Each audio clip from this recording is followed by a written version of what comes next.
हाँ जी, देख पा रहे हो इमेज को? कुछ समझ पा रहे हो इमेज से?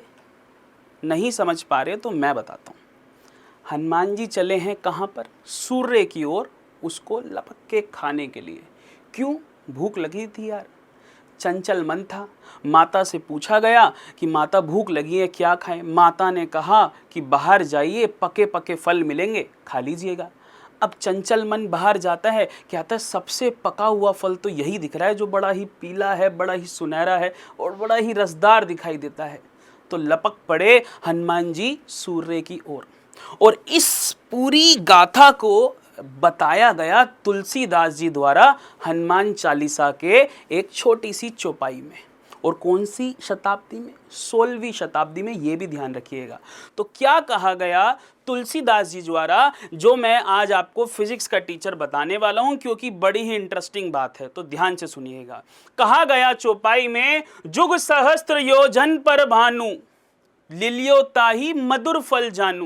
यानी बड़ा ही स्वाद, बड़ा ही मधुर फल जान के लपक पड़े हनुमान जी सूर्य की ओर। और तुलसीदास जी ने अपनी रचना में बताया कि सूरज का धरती से कितनी दूरी है। कैसे? देखिए, पहला ही पड़ता है जुग सहस्त्र योजन पर भानु। जुग मतलब देखा गया 12,000 साल बराबर होता है एक युग। और दूसरा सहस्त्र मतलब होता है हजार। समझ रहे हो? तो जुग सहस्त्र योजन, और योजन अगर आप गूगल पे भी डालेंगे, जो उस समय तुलसीदास ने नहीं डाला होगा, योजन मतलब होता है 8 मील के बराबर। या लगभग हम किलोमीटर में नापे तो वो 13 किलोमीटर निकल के आता है, 12.8 एग्जैक्ट अगर मैं देखूं। तो इन तीनों चीजों को जब कैलकुलेट किया गया, मल्टीप्लाई किया गया, तो देखा गया 9 करोड़ 60 लाख मील आए। अरे ये क्या है? ये यार सूरज से धरती की दूरी है।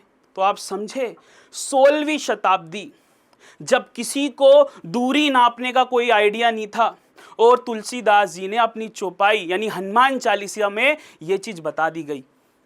ब्रेन बूस्टिंग ये एक फैक्ट है। ठीक है, अब ये सब एक फिजिक्स टीचर आपको क्यों बता रहा है?